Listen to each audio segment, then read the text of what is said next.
महाराष्ट्रातला विदर्भ जर म्हटला तर सर्वात पहिले आठवतं तर ते विदर्भाचं नंदनवन असलेलं चिखलदरा आणि मेळघाट। तदनंतर जर महाराष्ट्रातल्या विदर्भाची आठवण होत असेल तर ती म्हणजे अप्पर वर्धा जलाशयाने। हे अप्पर वर्धा जलाशय म्हणजे विदर्भाच्या मानामध्ये खोवलेला एक तुराच म्हणावा लागेल। अमरावती जिल्ह्यामध्ये आणि वर्धा जिल्ह्यामध्ये असलेल्या या अप्पर वर्धा जलाशयाने विदर्भाचे नाव लौकिक वाढविलेले आहे। नेमका अप्पर वर्धा जलाशय काय आहे आणि अप्पर वर्धा जलाशय हा नुसतं पाण्याचीच तृष्णा तृप्ती करीत नाही तर अप्पर वर्धा जलाशयामधून अनेकांना रोजगार सुद्धा देण्याचं साधन नल दमयंती सागर मत्स्य व्यवसाय सहकारी संस्थेने तयार केलेलं आहे। याबाबत विदर्भ न्यूजचे प्रतिनिधी संजय गारपवार यांनी प्रत्यक्ष अप्पर वर्धा जलाशय येथे भेट देऊन व नल दमयंती सागर मत्स्य व्यवसाय सहकारी संस्थेने घेतलेली भूमिका याची पाहणी केली आणि त्यांच्याशी दिलखुलास संवाद केला। विदर्भाचं नावलौकिक असलेल्या अप्पर वर्धा धरणाच्या मासेमारीचा कंत्राटदार म्हणून नल दमयंती सागर मच्छीमार सहकारी संस्थेचे अध्यक्ष वासुदेव सुरजुशे यांच्याशी बातचीत केली। या अप्पर वर्धा धरणावरील मासेमारीचा कंत्राट सुमारे 5 वर्षापूर्वी राजुरा बाजार येथील नल दमयंती सागर मत्स्य व्यवसाय सहकारी संस्थेने घेतला होता। परिसरातील मासेमारांना मोठ्या प्रमाणावर रोजगार उपलब्ध करून देण्याचे त्यावेळी त्यांनी ठरविले होते आणि दिलेल्या शब्दाप्रमाणे हा रोजगार उपलब्ध सुद्धा करून दिला। त्याचबरोबर सदर मत्स्य व्यवसाय सहकारी संस्थेने येनाडा तालुका आष्टी जिल्हा वर्धा येथे पोर्टेबल हॅचरी तयार करून संगोपन तळाच्या माध्यमातून मोठ्या प्रमाणावर बीज उत्पादन सुरू केलेले आहे। संस्थेचे मासेमारीचे हे शेवटचे वर्ष असताना सुद्धा संस्थेच्या वतीने अप्पर वर्धा जलाशयामध्ये सुमारे 32 लक्ष मत्स्य बोटुकली सोडण्यात आली असल्याची माहिती सुरजुसे यांनी विदर्भ न्यूजला दिली।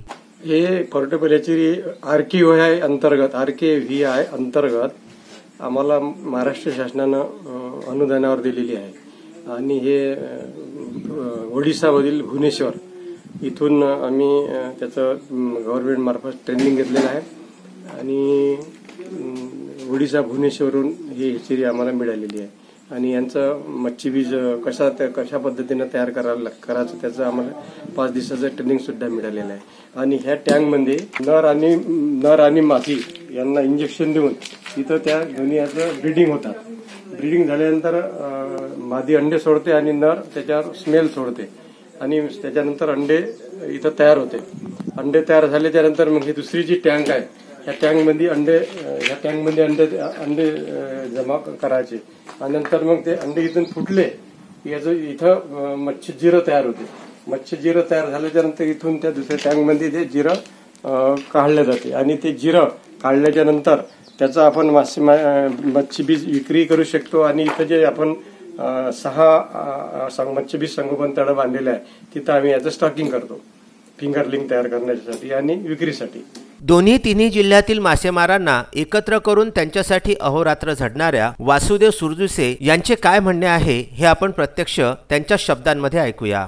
आमच्या संस्थेनं जे हॅचरी स्थापन केली पोर्टेबल हॅचरी त्यामध्ये मत्स्य ब्रुडस संगोपन तळ हे 2 इथं केलेले आहे 0.वर आणि त्या 2 ब्रुडस संगोपन तळामध्ये आम्ही 1000 मत्स्य नर आणि मादी 1000 इथं ब्रुडस स्टॉकिंग केलेले आहेत आणि हे 1.5 हेक्टर जागेमध्ये हे संगोपन तळ केलेले आहे।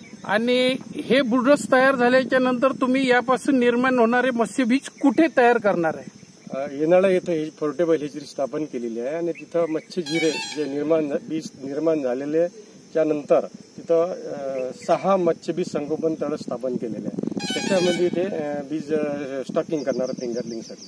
तर असं आहे हे अप्पर वर्धा जलाशय। या जलाशयामुळे अमरावतीच्या पिण्याचा पाण्याचा प्रश्न हा कायमस्वरूपी सुटलेला आहे आणि मासेमारीच्या द्वारे या जलाशयामधून संपूर्ण विदर्भाला सुद्धा मत्स्य पुरवठा केला जातो। त्यामुळे या जलाशयाची महती ही सांगावी तेवढी थोडीच आहे। मोर्शी येथून संजय गारपवारसह दत्तराज इंगळे यांचा हा विदर्भ न्यूज करिता खास वृत्तांत।